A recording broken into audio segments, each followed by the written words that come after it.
తెల్లవారుజామున 4-4:30 మధ్యలో అనకాపల్లిలో జరిగినటువంటి ఘోర ప్రమాదాన్ని యావత్ అనకాపల్లి ప్రజానీకం అంతా కూడా ముక్తకంఠంతో ఖండించాల్సిన అవసరం ఉంది. అనేక సందర్భాల్లో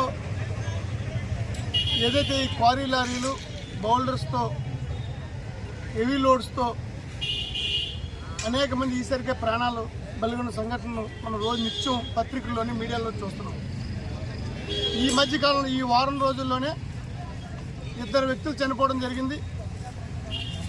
2 కిమ్స్ హాస్పిటల్, ఒకరు అపోలో హాస్పిటల్, ఒకరు కోమాలో ఉన్నారు. ఈ కార్యక్రమాలపై ఏదైతే అక్రమ మైనింగ్ జరుగుతుందో, ఇల్లీగల్ మైనింగ్ జరుగుతుందో, ఇల్లీగల్ మైనింగ్ అనాథరైతుడిగా ప్రభుత్వ పెద్దల సహకారంతో జరుగుతుందో దాని మీద అనేక సందర్భాల్లో జిల్లా కలెక్టర్ గారికి మనం ఫిర్యాదు చేయడం జరిగింది. వైఎస్ఆర్ కాంగ్రెస్ పార్టీ తరఫున అనేక సందర్భాల్లో మేము ఫిర్యాదు చేయడం జరిగింది. ఫిర్యాదు చేసిన జిల్లా యంత్రాంగం నిమ్మకి నీరెత్తినట్టు ఉండడం వల్లే మరొక ఘోర ప్రమాదానికి ఈరోజు తావిచ్చింది. నిజంగా భగవంతుడి దయ వల్ల ఎక్కడో భగవంతుడు కాశాడు కాబట్టి ఈ ఘోర ప్రమాదం నుంచి ప్రజలు సురక్షితంగా బయటపడ్డారు.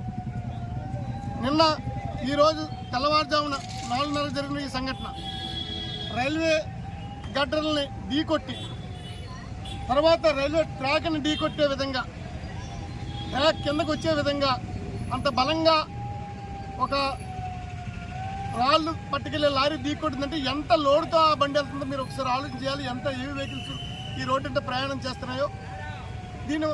ఆ ట్రాక్ వంగిపోవడం వల్ల అది గూడ్స్ ట్రైన్ కాబట్టి స్టేషన్ దగ్గరలో ఉంది కాబట్టి స్టేషన్ దగ్గరికి వచ్చినప్పుడు అది స్లోగా వెళ్ళే అవకాశం ఉంది కాబట్టి ఆ డ్రైవర్ అప్రమత్తమై దాన్ని నిలుపుదల చేయడం వల్ల ఈరోజు ఈ ప్రమాదం చుట్టులో తప్పింది.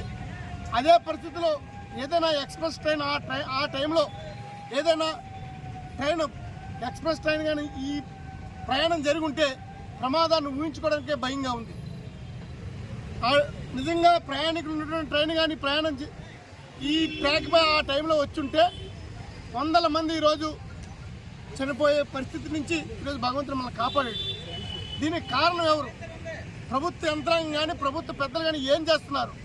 ఇంత దారుణంగా ప్రజల ప్రాణాలను కూడా పణంగా పెట్టి వ్యాపారాలే లక్ష్యంగా వెహికల్స్కి 20,000 పెనాల్టీని వేశారు. రోజుకి ఈ రోడ్లో అనకాపల్లి నుంచి అచ్యుతాపల్లి రోడ్లో రోజుకి 1000 టిప్పర్లు తిరుగుతున్నాయి. మీరు ఎన్ని టిప్పర్లు మీరు ఫైన్ వేశారు? ఒక్కొక్క టిప్పర్ 70 టన్నులతో తిరుగుతున్నాయి. ఒక ఆటో వాడికి ఫైన్ వేస్తారు, 2 వీలర్ వెహికల్ వాడికి ఫైన్ వేస్తారు. ఏదో కుర్రాడు మీ ప్రభుత్వం కూటమి ప్రభుత్వం ఇచ్చిన మద్యం షాపులో మద్యం తాగిస్తే 10,000 ఫైన్ వేస్తారు.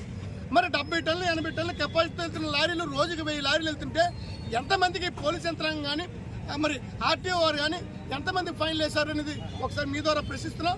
తప్పనిసరిగా దీనిపైన వైఎస్ఆర్ కాంగ్రెస్ పార్టీ తరఫున ప్రజల ప్రాణాలు కాపాడడానికి త్వరలో మా పార్టీ పెద్దలందరినీ కలుపుకొని పెద్ద ఎత్తున కార్యక్రమాన్ని రూపొందించి ప్రజల కోసం నిలబడతామని చెప్పి తెలియజేస్తున్నాం.